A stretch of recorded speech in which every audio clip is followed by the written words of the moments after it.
Assalamu alaikum, урматтуу өкмөт. Майнинг фермерлер Кыргызстанга кандай пайда алып келет? Электр энергияны иштетиши билет. Бирок канча пайда бар, канчадан сатуудасыңар, ошо алар кимдерге ылайык, кимде ээлери кимдер, ошол жөнүндө маалымат бербейсиңер го?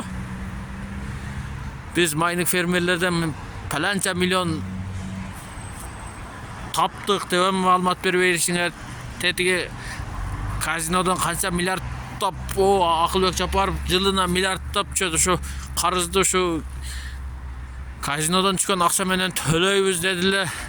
Же андан кабар жок, же майнинг фермерлер электр энергияны түгөтүп койдубу? Бул жөнүндө маалымат бербейсиңер. Короче, элди кысып эле баратасыңар да.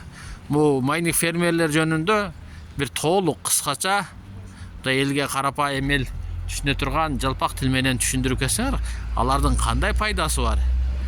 Канча налог төктү, канча адамды иш менен камсыз кылды, канча электр энергияны кымбатыраак сатып алды, энергетика министрлигине канча пайда түштү, өкмөткө канча пайда түштү, налогу канча түштү, ушуга окшогон нерселерди ачык жарыялабайсыңарбы? Майнинг фермерлерден паланча миллион доллар пайда көрдүк. Эми могу азыр кышында электр энергия жетпей калды. Ушул убакта электр энергияны үнөндөп тургула деп айтсаңар түшүнөбүз. Анан алар жөн эле электр энергияны кымбат сатып алып, бирок бияктагы налог төгө турган налогторду шытыратып төгүп, элдерди жумуш орду менен камсыз кылган кафе, ресторан, чайканаларды түнкү саат 10-да жабып кое турган болсоңор, тетиги студент балдар күнүгө 2000, 2,500, 1,500ден 1000 сомдон иштеген чайканаларда, жанакы кафе, ресторандарда түнкүсүн иштеген студент балдар, ошолор 500-600 сом менен үйүнө кетишке туура келет.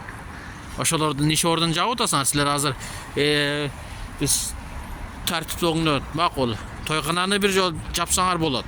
Оюн зоокторду жапсаңар болот. Бирок могу ошол кичинекей чайканаларды,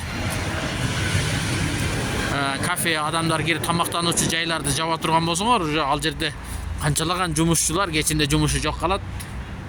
Ал жумушу жок калган адам түз барып жатпайт. Ал жаш балдар, студенттер көчөдө жүрөт, бири-бири менен сүйлөшөт.